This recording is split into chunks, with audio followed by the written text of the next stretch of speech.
Come back Mirza Asadullah Khan Ghalib 1797 عیسوی کو عبداللہ bag کے ہاں آگرہ میں پیدا ہوئے۔ ان کا اصل نام اسداللہ بیگ خان تھا۔ غالب کا کمال یہ تھا کہ وہ انسانی نفسیات کو گہرائی میں جا کر اس سلیقے سے بیان کرتے کہ سننے والا متاثر ہوئے بنا نہیں رہ پاتا۔ مرزا غالب مصیبتوں کو ہراتے ہراتے بڑے ہو گئے تھے۔ ان کو بچپن ہی سے بڑے بڑے مصائب کا سامنا کرنا پڑا۔ بچپن ہی میں وہ اپنے والد کے سائے سے محروم ہو گئے، جس کے بعد ان کی پرورش کی ذمہ داری ان کے چچا مرزا نصر اللہ بیگ نے لی۔ لیکن جب غالب کی عمر 8 سال ہو گئی تو ان کے چچا بھی اس دنیا فانی سے کوچ کر گئے۔ بہت ہی کم سنی قریب 11 سال کی عمر میں مرزا غالب نے شعر و شاعری شروع کر دی تھی۔ غالب کے آبا و اجداد کا تعلق وسطی ایشیا سے تھا اور فارسی زبان اس وقت برصغیر میں شاہی دربار سے لے کر تمام اشرفیہ اور تہذیب و تمدن کے گہواروں میں اہم تھی۔ یہی وجہ ہے کہ غالب کی شاعری کا ایک بڑا حصہ فارسی میں بھی ہے۔ اردو شاعری غالب کی سرپرستی میں اپنی عروج پر پہنچی۔ غالب اپنے خیالات کا اظہار کرتے ہوئے اکثر اردو شاعری کے روایتی قوانین کو بالائے طاق رکھ دیتے تھے۔ اس وجہ سے ان کی مخالفت کرنے والوں کی بھی ایک بڑی تعداد تھی۔ مرزا غالب اپنی شاعری میں مذہب سے متعلق خیالات کی وجہ سے تنقید کا نشانہ بھی بنے۔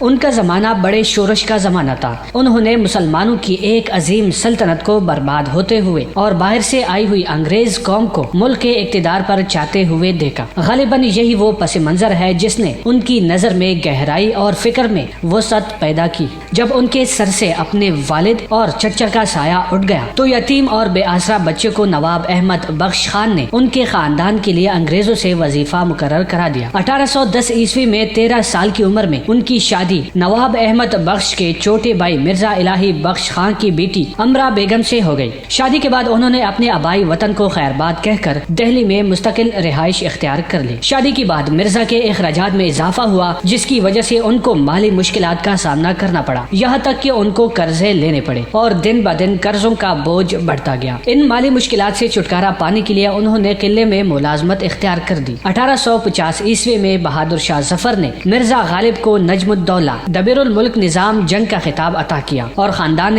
تیموری کی تاریخ لکھنے پر مامور کر دیا اور 50 روپے ماہوار وظیفہ بھی مقرر ہوا۔ غدر کے بعد مرزا کی سرکاری پنشن بھی بند ہو گئی۔ چنانچہ 1857 عیسوی کے بعد مرزا غالب نے نواب یوسف علی خان والی رامپور کو امداد کے لیے لکھا۔ انہوں نے 100 روپے ماہوار وظیفہ مقرر کر دیا، جو مرزا غالب کو تا دم حیات ملتا رہا۔ مرزا غالب کی قسم پرسی کا اندازہ آپ ان کے اس خط سے لگا سکتے ہیں، جس میں انہوں نے برسات کا ذکر کرتے ہوئے کچھ یوں لکھا تھا: دیوان خانے کا حال محل سرا سے بدتر ہے، میں مرنے سے نہیں ڈرتا، فقدان رحمت سے گھبرا گیا ہوں۔ چت چلنے ہو گئی ہے، ابر یعنی بادل 2 گھنٹے برسے تو چت 4 گھنٹے برستی ہے۔ اپنے غموں کو غلط کرنے کے لیے مرزا غالب کثرت سے شراب نوشی کا سہارا لیتا تھا۔ غدر کے بعد مرزا غالب بھی قید ہو گئے تھے۔ ان کو جب وہاں کے کمانڈر آفیسر کرنل براؤن کے سامنے پیش کیا گیا تو کرنل نے مرزا غالب کی وضاحت دیکھ کر پوچھا: ول تم مسلمان ہو؟ مرزا غالب نے کہا: جناب آدھا مسلمان ہوں۔ کرنل بولا: کیا مطلب؟ مرزا نے کہا: جناب شراب پیتا ہوں، سور نہیں کھاتا۔ شراب نوشی کی وجہ سے ان کی صحت دن بہ دن خراب ہوتی گئی، یہاں تک کہ آخر میں وہ اکثر بے ہوش رہتے تھے اور مرنے سے پہلے ان پر بے ہوشی طاری ہو گئی، اور اسی حالت میں 15 فروری 1869 کو اس دنیا فانی سے کوچ کر گیا۔ ان کو دہلی میں سپرد خاک کیا گیا، اور آج بھی دہلی میں مرزا اسداللہ خان غالب کا مزار چادریں اور پھول فروخت کرنے والوں، بریانی کی ریڑھیوں، کسائیوں اور نانبائیوں کی دکانوں کے درمیان موجود ہے۔